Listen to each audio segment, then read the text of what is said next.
Hi there and welcome to my YouTube channel. Today's video we're going to be covering a bug with the modern web browser control. What we have in front of you, what you see on the screen right now, is my old web browser control demo for Google Mapping. Now what I was trying to do was update it to use the modern web browser control. However, while trying to develop this new demo database, I encountered this bug. In reality, I had seen it previously, but I never got stuck on it. I didn't really dig into it too much. But for this demo, I didn't have a choice but to face first and deal with it. Now what the issue is, it all has to do with using the current event to load and navigate in the web browser control. So let me just demonstrate here. This is the default behavior, the default form.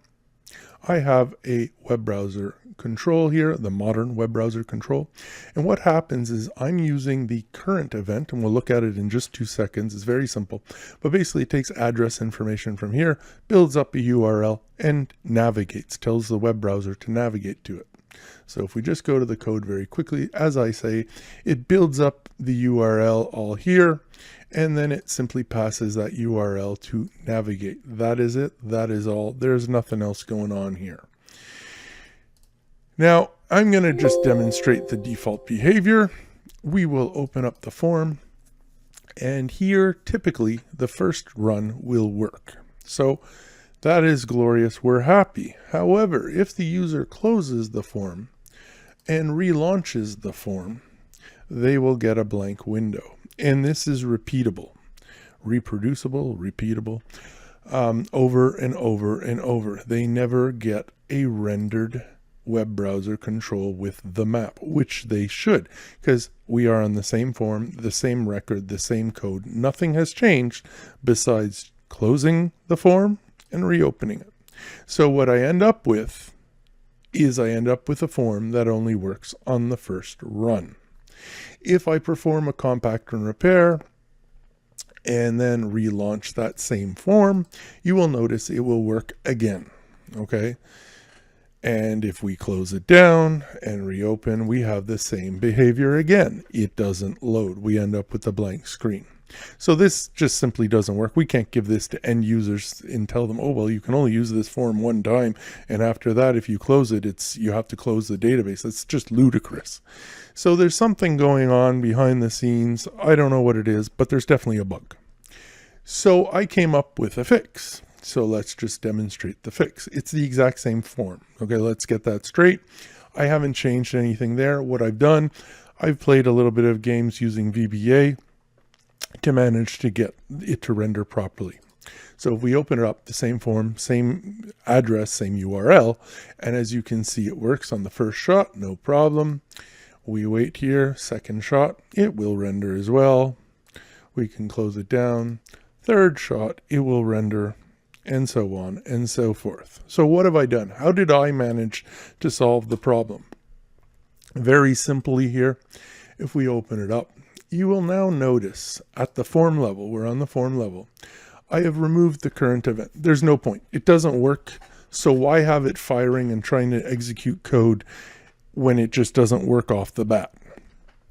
What I've done is I've added an open event. I've added a timer event.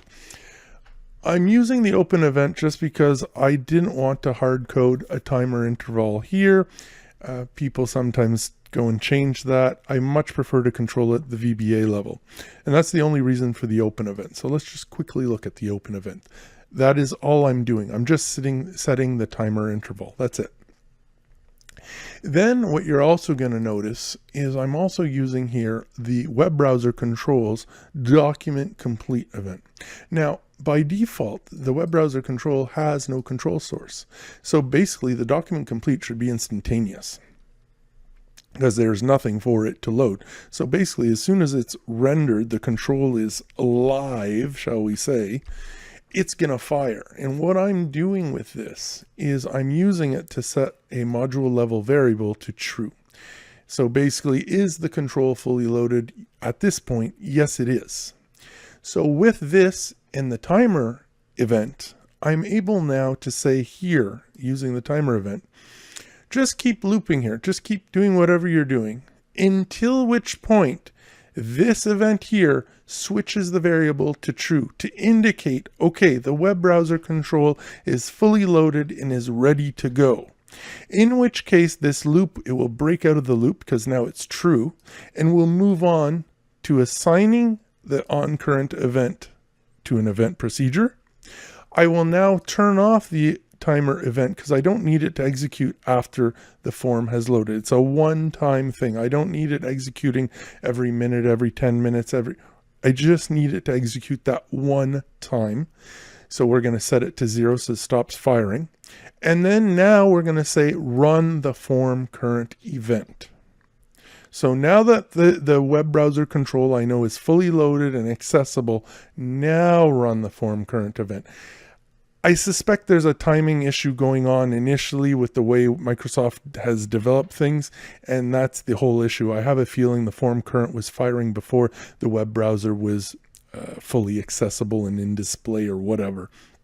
So what we're doing is we're forcing the onCurrent not to fire until which point we know 100% the web browser control is there and ready to roll.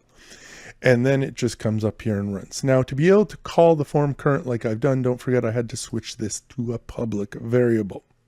Also, like I said, this is a module level variable that I'm using here. So don't forget up at the top, I also had to declare it, right?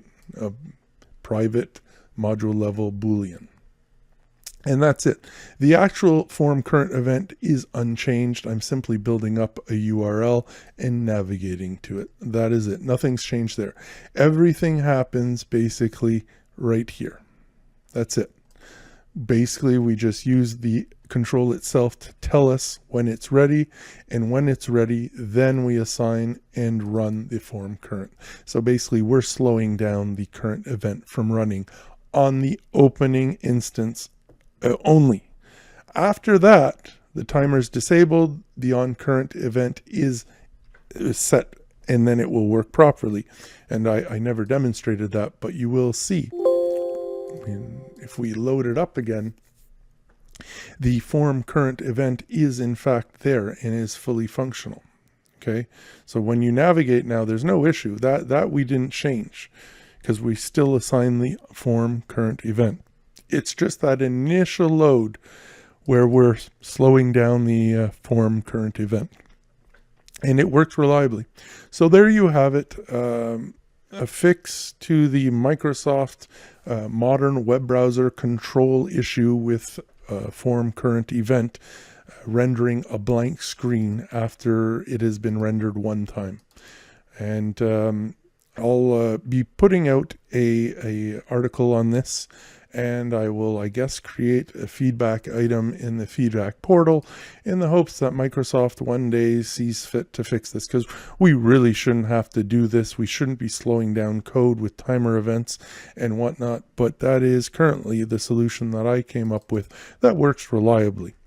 And there you have it. There is the fix, or my fix, workaround to the issue of the modern web browser control not rendering properly when using the current event after a form has been opened one time previously.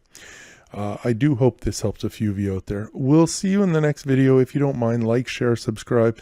Your support is greatly appreciated, and the only way I can continue to do this type of work and create such videos to try to help the rest of you out there. Do take care. Have a great day.